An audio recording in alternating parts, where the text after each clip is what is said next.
All right, so we're gonna do point and shoot, and whatever else you guys need.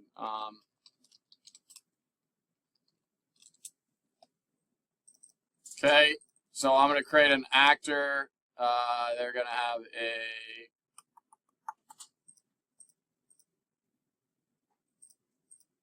what's an animal that I could use? Yeah, spider. Okay.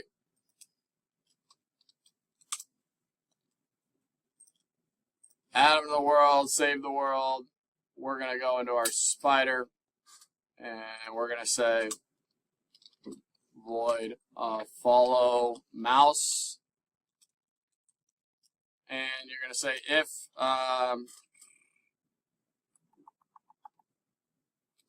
well, we're gonna have to have access to the mouse. So could someone turn off their music, please? Sorry. Okay, so if you go into, you can always click on like your world class and go to this tree, and it gives you all the classes that have extra code in them. And if you need to do something, you should think about where it's being done or how it's being done. Greenfoot is a lot about the input, but mouse info, even more specifically, is, you can get the mouse button, get the mouse's X and Y value. So greenfoot.getMouseInfo right here tells you how to access any of these methods. So I can go in and say int mouse x equals greenfoot.getMouseInfo dot. You'd also have to use dot to access that. So get x and then int mouse y equals the same thing. So I know it sounds super complicated, but I don't even memorize it. Like coming in, I didn't even know, like today, I didn't even know exactly what this code was, but I know how to find it. I know I can go to my world, and I can look at, something with mouse info, I don't remember. Oh yeah, I use greenfoot.getMouseInfo to access this class. And then I use dot and whatever method to get the information. So if I want to get the number of clicks, I would do greenfoot.getMouseInfo.getClickCount. And it would tell me how many clicks I've done. Okay? All right, so so what do I need to do? I want to use a method to turn my player. So how do I turn? I turn towards. What do I turn towards? Mouse X and mouse Y. All right? That is, honestly, that's about as easy as it is. Follow mouse. So, now I've looked at and I found an error. This is an unexpected error from that you guys would have. You would have to say if the mouse info does not equal null, meaning there is no mouse on the screen, does not equal null. Because when the mouse is not on the screen, there's no information for the mouse X or mouse Y or any mouse information. So it gets a little bit confused. So you just want to only get the X and Y of the mouse if it's not equal to null. Now, here's another issue, is like if you create a variable inside of curly brackets, it's only available inside of those curly brackets. So as we've done in the past, it's probably best to have mouse X equal, well, just set it up here. You don't even have to give it a value. It'll default to 0 anyways, but it gets updated immediately in the follow mouse. So now everything here should be fixed. And now nothing happens until I reach on the screen. Boom. I'm right here. It's following me, okay? All right, so then I would need a projectile. If there was like some sort of web or something, but I don't think there is.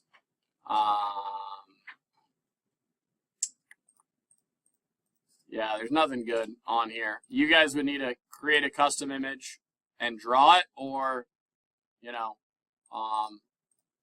find one online. So public void fire projectile is going to be a pretty easy. So I know we have mouse info, but we actually have Greenfoot input. Greenfoot dot has a mouse clicked. That's easier. So it even gives information in mouse clicked that we should utilize. Mouse clicked.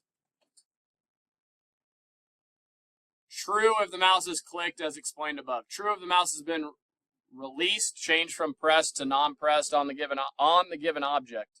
Well, what if I don't have an object to click on? If the parameter is a world, then true will be returned if the mouse was clicked on the world background. Yeah, that can be fine, except what if I am accidentally clicking on an object and not the world? I just want it to whenever it's clicked. If the parameter is null, then true will be returned for any click, independent of target that it's clicked on. So that's what we're looking for. So mouse clicked and then null. Now, if that happens, we're going to do something. So that should be part of the if. If we click, we will create a new projectile. Projectile P equals new projectile. Now, I'm going to show you a couple things here. I could have ignored this, and I could just say it's a world method to get world dot add object, because you're adding an object to the world. So you'd access that in the world method. Greenfoot has a lot of input, so Greenfoot dot mouse clicked is input. Turn towards is specifically having the actor do something, so that's going to be in the actor class.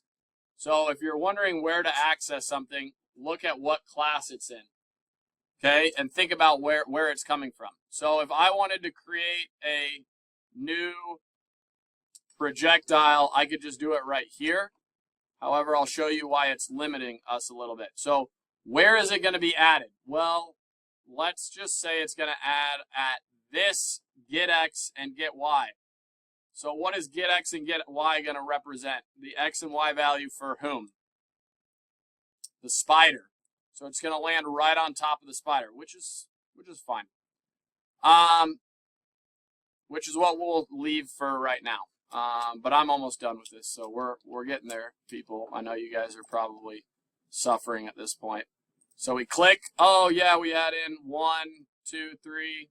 You can't see it because we can't move the spider anywhere else. But yeah, we're adding more projectiles here. So our projectile, let's just make it a little bit more fun here. Move 10. At least you can see it. So now we run it. Oh, it's always rotated and facing the same way. So if I want to do something with this projectile, well, now I can't because I never gave it what we call a reference or a name. So that is why I originally commented and gave it a name. Okay, it's of type projectile and it's a new projectile. I know it seems like we're doing the same thing twice, but we might have we can have multiple constructors. So we might have something besides new projectile without any parameters. You could give it parameters or not give it parameters.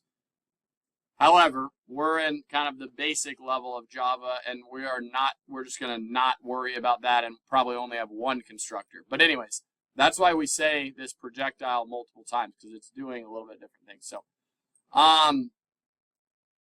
if we just use P here, I mean, you're like, all right, sweet, but we do the exact same thing. But now we have a way to reference that and say, hold on, P, the projectile, we need to set your rotation, P dot set rotation. So we're setting its rotation to, anybody have an idea of what I'll put here? The what? The spider's what? Or rotation. So get rotation. So whatever way the spider is rotated, I want my projectile to be rotated that way only when it's clicked. So only right when you add it in, it'll rotate to where the spider is rotated. then it's not, if I put it like in here where it follows the mouse the whole time, then I could have my projectile follow the mouse. Maybe that would be funny if I did that. So, boom, now we're firing projectile. It's that easy. I mean, look at this. Look at how many lines of code I have here. Basically, I mean, what, 15? Less? 10? I mean, that's not bad at all. So I'm going to leave that up for you guys. Anybody have any questions on anything else that you think would be interesting or fun to cover today? I can always do this another day as well. Yeah, Ryan?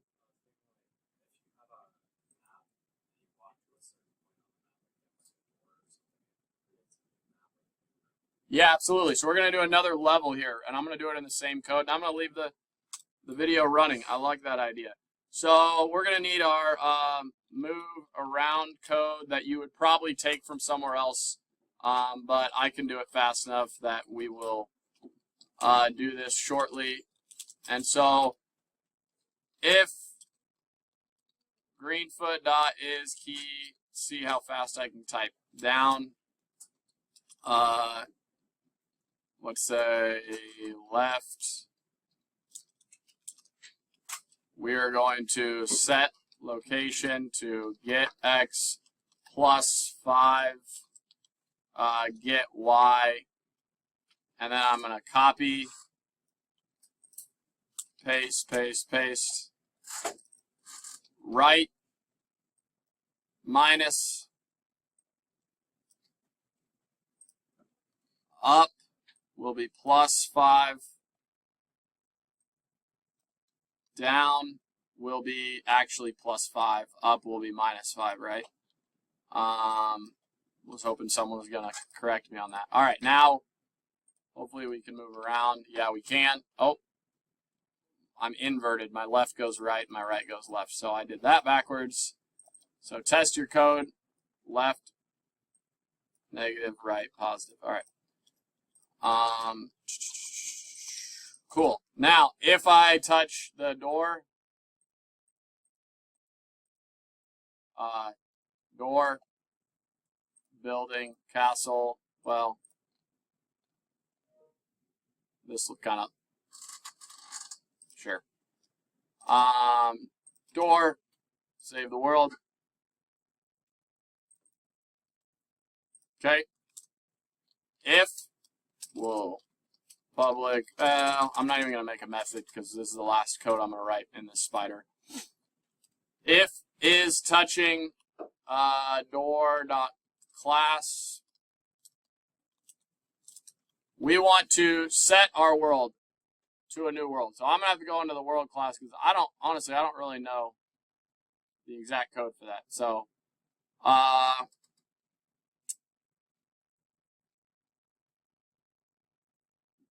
don't even know if it's in there. It's going to have to be, I think.